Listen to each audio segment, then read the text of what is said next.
Hello, everyone, and welcome to another episode of Getting Technetical with Technetics. I'm your host, Tyler Kern. Thanks so much for joining us for another episode of the show.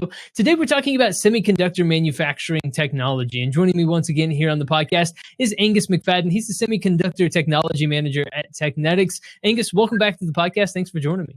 Good morning. Thank you. Absolutely. Well, we are thrilled to have you on here today, Angus. So you've been on the podcast before, but some people, this might be their first time to hear you, to see you, to get to know you. So tell us a little bit more about your role as the Semiconductor Technology Manager there at Technetics and what that entails on a day-to-day basis. So in my role, I'm sort of the point man on discovery for new technologies, emerging technologies. We have a development team inside of Technetics Semi. We have our global umbrella called AST. So I participate with them. That's the other companies that are part of our semiconductor initiative. And basically it's to pull together our capabilities to target specific products or nodes or markets within the semiconductor industry. So I help drive that. Excellent stuff. And so as we talk today, just about manufacturing technology, we know that there have been some evolutions made in advanced node technology. And I was wondering if you could tell us a little bit more about those advancements, Angus, and what's been going on in the world of advanced node technology. Yeah, I think the thing that people know or understand most of all is that there's been a continuous shrink in the node size where the line width has shrunk smaller and smaller and smaller. And so, we're now at Technetics, we're working on 3-nanometer with some of our customers.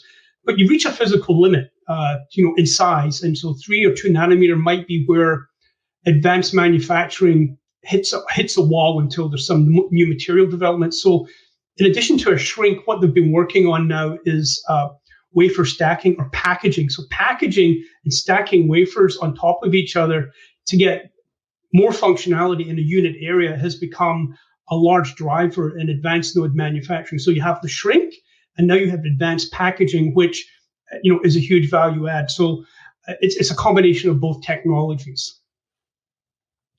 So, Angus, when you think about some of the advancements that have occurred in industries like gaming or cell phone technology, things along those lines, how have they pushed advancements in this particular area? How have you seen, the different capabilities that exist now in gaming and cell phones? How have you seen them push this technology?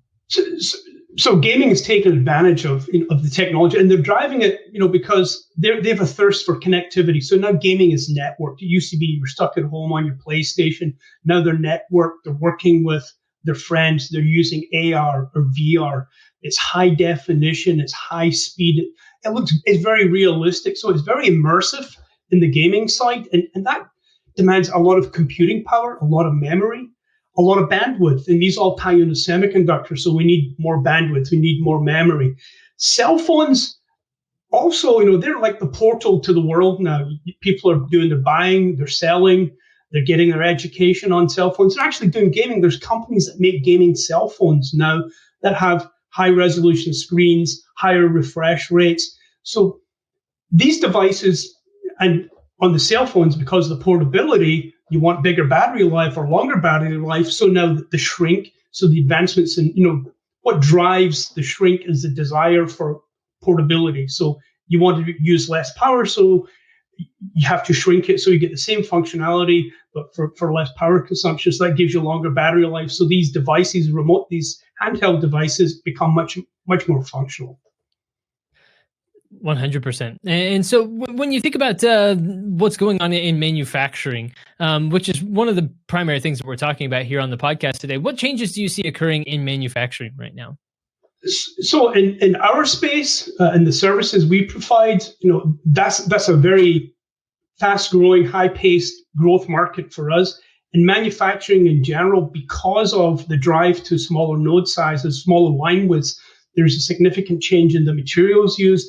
There's an increased sensitivity into the contamination, to the precision, and that ties into where we are with the cleaning. They're now measuring atoms per square centimeter. So they're looking at 30, 50, 100 atoms being a contaminant. It used to be, they were talking about particles that were 5 and 6 microns and they were dust and pieces of metal. Now we're looking at on an atomic level. So the advances to get to these smaller node sizes are from a material standpoint, from a services standpoint, because of the cleanliness requirement, the precision and the investment required to achieve these specs and be repeatable has become onerous for basically for the IDMs. They no longer have in-house cleaning. They aggregate their business with larger companies that specialize in that because of the cost. And then there's a lot of confidentiality in this. So people, we develop programs and processes for customers, and we're sort of like the Switzerland of cleaning. So a lot of people come to us, a lot of people use us, and they feel comfortable with that because we're insular from the rest of the world, and they don't do it in-house anymore on a large scale because they just can't afford it. It doesn't make sense, and getting the talent's difficult. Market continuing to grow, as you talked about. A lot of it has moved from being in-house to now being specialized people like what you're describing. How do you see this market continuing to grow as we begin 2022? So the market, the space that we play in, the cleaning, coating, refurbishment, the service-oriented space is growing exponentially. Maybe last year you would say it's a $500 to $700 million business. As you look at it and you compound the cleaning, the coating, and the refurbishment, I would say this year it's easily north of $1 billion, and it's just going to grow exponentially because there's a thirst for more capacity, there's a thirst for more technology. As you go down in wafer size, the number of cleaning cycles and refurbishment cycles go up because of the criticality. So our market is a fantastic market to be in. It's a competitive market. We think we're a market leader. We have good technology. We have good innovation.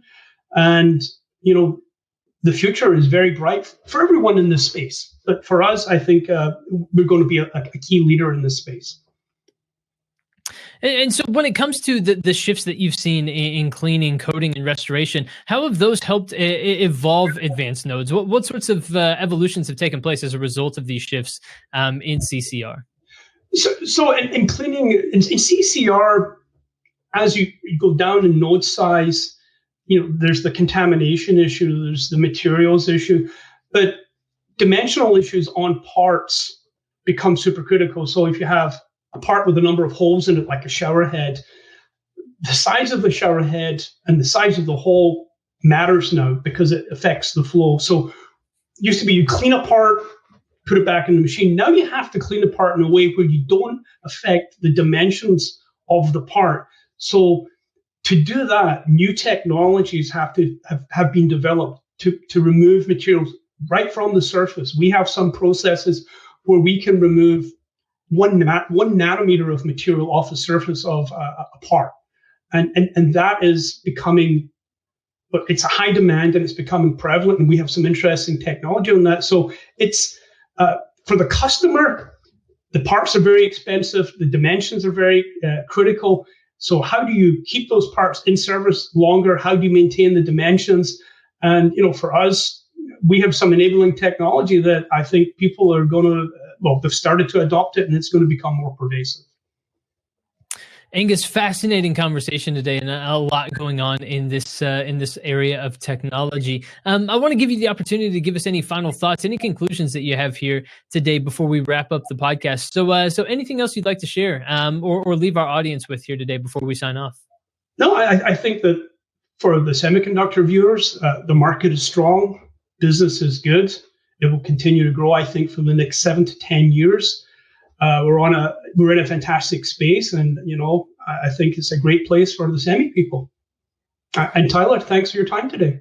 Absolutely. Angus McFadden, Semiconductor Technology Manager at Technetics. Angus, thank you for your time and for joining us and sharing your expertise and insights. Okay, thank you very much.